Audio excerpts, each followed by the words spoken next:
আন্তরিকভাবে অভিনন্দন এবং শুভেচ্ছা জানাচ্ছি।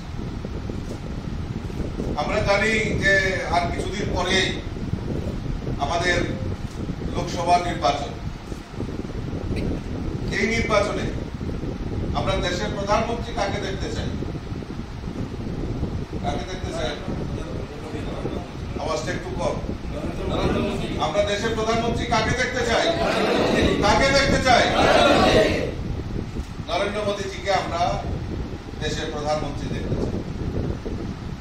এবং দেশের প্রধানমন্ত্রী নরেন্দ্র মোদীজি আসার পর আমাদের ভারতবর্ষের প্রত্যেকটা গরিব অংশের মানুষই হোক, সমাজের প্রত্যেকটা শ্রমিক হোক, কৃষক হোক, সরকারি কর্মচারী হোক, বিশেষ করে মহিলাদের ক্ষেত্রেই হোক, যুবাদের ক্ষেত্রেই হোক, আমাদের ভারতীয় জনতা পার্টি সরকার এবং নরেন্দ্র মোদীজি সরকার সমাজের প্রত্যেকটা অংশের মানুষের জন্য উনি কাজ করেছেন।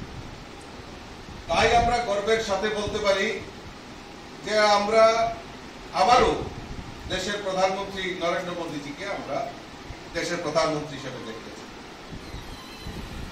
তো যেহেতু নরেন্দ্র মোদীজি দেশের প্রধানমন্ত্রী হবেন, আমরা দেখতে চাই আমাদের এই ত্রিপুরা রাজ্যে দুটি আসন রয়েছে, একটা পূর্ব এবং একটা পশ্চিম।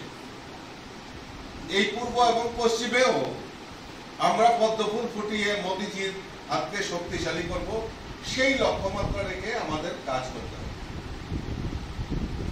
আপনারা জেনে খুশি হবেন যে 2023-এ যখন যে কে কোথায় প্রার্থী হবে, কি হবে না হবে, সেই নিয়ে যখন আমাদের সঙ্গে কেন্দ্রীয় নেতৃত্বের আলাপ আলোচনা হচ্ছিল, তখন আমাদের সর্বভারতীয়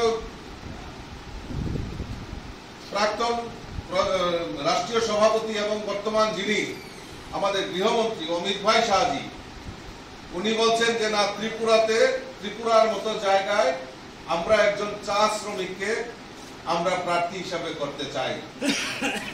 আপনাদের দুঃখ দুর্দশা মোচনের জন্য এবং আপনাদের যে দাবি দাওয়া সেগুলি বিধানসভায় পৌঁছানোর জন্য আমাদের রাষ্ট্রীয় নেতৃত্ব চিন্তা করেছেন যে না, ত্রিপুরার মতো জায়গায় একজন চা শ্রমিককে আমরা প্রার্থী হিসাবে করতে চাই।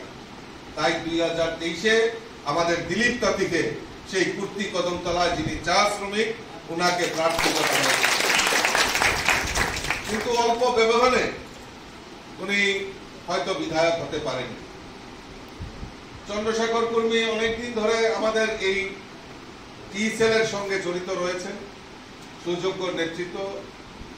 আমাদের প্রাক্তন টি কর্পোরেশনের যিনি চেয়ারম্যান আদরণীয় সন্তোষ দাও অক্লান্ত পরিশ্রম করে এই ত্রিপুরা রাজ্যের চা শিল্পকে যাতে জাগরণ করা যায়, চা শিল্পকে যাতে আমাদের এই ভারতবর্ষের মানচিত্রে ত্রিপুরার চাকে পৌঁছানো যায়, তার প্রয়াস ওনারা করেছেন এবং এখনো করছেন। তো সেই মোতাবেক আমিও বিশ্বাস করি যে সমাজের প্রত্যেকটা অংশের মানুষকে সঙ্গে নিয়ে আমাদের সংগঠনকে শক্তিশালী করা। তাই গত কিছুদিন আগে যখন আমাদের পৌষ সংক্রান্তি ছিল, সেই সময় আমি ইচ্ছা প্রকাশ করেছি যে না, আমার চা শ্রমিকদের সঙ্গে আমি সেই আমাদের যে পৌষ সংক্রান্তি উৎসব সেটা আমি দেখতে চাই। তাদের কৃষ্টি এবং সংস্কৃতির সঙ্গে আমি তাদেরকে সঙ্গে আমি দেখা করতে চাই এবং তাদের কৃষ্টি এবং সংস্কৃতিকে কিভাবে তারা এটা উদযাপন করে তার জন্য আমি আগ্রহ প্রকাশ করেছি। আমি সৌভাগ্যবান যে আমি মেকলিপাড়া, যেখানে খয়ারপুরে আমাদের মেকলিপাড়া একটা বিশাল বড় চা বাগান রয়েছে, সেখানে একটা জনজাতি মানে আমাদের এই চা শ্রমিকদের একটা বিশাল অংশ রয়েছে। তো সেই সময় আমি ওই মেকলিপাড়া গ্রামে যাই এবং সেখানকার মানুষের সঙ্গে আমি কথা বলে উপলব্ধি করতে পারি যে না, শ্রমিকদের মধ্যে একটা ভারতীয় জনতা পার্টি সরকার প্রতিষ্ঠার পর 2018-র পর থেকে এই রাজ্যের চা শ্রমিকদের জন্য সরকার যে উদ্যোগ গ্রহণ করেছে, এটা বাস্তবে দেখতে হলে আমাদের সেই চা শ্রমিকদের যারা যেখানে বসবাস করে তাদের মধ্যে যেতে হবে। তো আমি পরম সৌভাগ্যবান যে আমি সেদিন আমি সময় করে তাদের কাছে গিয়েছিলাম এবং তাদের কৃষ্টি এবং সংস্কৃতি এবং তাদের যে উন্নয়ন সেটা দেখার সৌভাগ্য আমার হয়েছে। তারপর আমাদের দুর্গাবাড়ি চা বাগানে বংশী এখানে উপস্থিত রয়েছে, বার কয়েক আমি সেখানে মিটিং করেছি। চা শ্রমিকদের বংশীর বাড়িতে আমি খাবার খেয়েছি, ভোজন করেছি, এবং তাদের যে হৃদ্যতা, তাদের যে আতিথ্যায়ত্ব, সেটা সত্যি আপনাদেরকে প্রণাম করার মতো। আপনারা যেভাবে মানুষকে গ্রহণ করেন, সেটা আপনাদেরকে প্রণাম করেন। তো মূল যে বিষয়বস্তু, যে আমাদের এই দুটি আসনে আমাদের ভারতীয় জনতা পার্টির পদ্ম ফুল ফুটিয়ে মোদীজির হাতকে শক্তিশালী করতে হবে, আর সেই লক্ষ্যমাত্রাটাকে সমাজের প্রত্যেকটা অংশের মানুষকে আমাদের কাজ করতে হবে।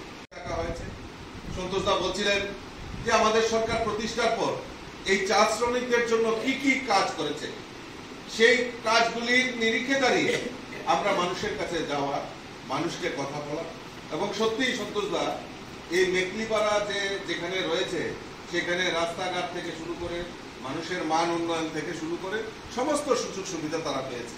দুর্গাবাড়ি চা বাগানেও, সেখানেও আপনাদের সময় সব ব্যাপারে, বিপিএল কার্ড হোক, পিজি কার্ড হোক, তাদেরকে আয়ুষ্মান কার্ড হোক, এবং তাদেরকে বিনা পয়সা চালের ব্যবস্থা হোক, পাট্টার ব্যবস্থা হোক, সেগুলি আমাদের সরকার করেছে। তো কাজেই আমরা তার নিরিখে দাঁড়িয়ে বলতে পারি যে না, এই চা শ্রমিকরাও ভারতীয় জনতা পার্টির সঙ্গে রয়েছে। আর সবচেয়ে বড় জিনিস সেটা হলো চাঁদা সংস্কৃতি বন্ধ হয়েছে। আগে তো ঘুম থেকে উঠলেই সেই চাঁদার সংস্কৃতি, কালকে নারী সমিতি, পরশু ডিওয়াইএফ, এসএফআই, পার্টির বিশেষ তহবিল, সিটুর চাঁদা, এইগুলি এখন বন্ধ হয়েছে। এটা আমাদের কাছে, আমরা যেমন একটা স্বাধীন ত্রিপুরাতে বসবাস করি, সেই সংকল্প নিয়ে আমরা কাজ করছি।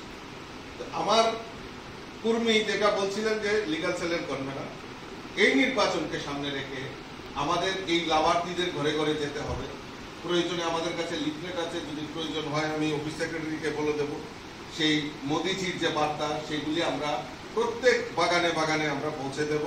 সেগুলি আমাদের বাড়িতে বাড়িতে যেতে হবে। মোদিজি কি করেছে, আমাদের রাজ্য সরকার কি করেছে, লাভার্থীদের জন্য কি করেছে, সেগুলি আমাদের প্রচার প্রসার করতে হবে। আর সত্যি আগরতলাতে একটা বড় জমায়েত বা কোন জায়গাতে করা যায়, সে ব্যাপারে আপনারা চিন্তা ভাবনা করুন।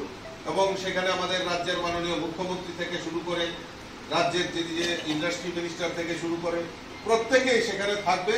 এবং আপনাদের কোনো দুঃখ দুর্দশা যদি আপনাদের থাকে, আপনাদের সুবিধা অসুবিধা, সেগুলি আমাদের সংগঠনের সঙ্গে শেয়ার করবেন। এবং আগামী দিন আমরা সবাই ঐক্যবদ্ধ হয়ে আমরা সবাই মিলিত কাজ করব। এবং মাননীয় মুখ্যমন্ত্রীর যে সংকল্প, এক ত্রিপুরা শ্রেষ্ঠ ত্রিপুরা, তো কাজেই এক ত্রিপুরা শ্রেষ্ঠ ত্রিপুরা গড়ার লক্ষ্যে সমাজের প্রত্যেকটা অংশের মানুষকে সঙ্গে নিয়ে আমরা কাজ করব, লড়াই সংগ্রাম করব।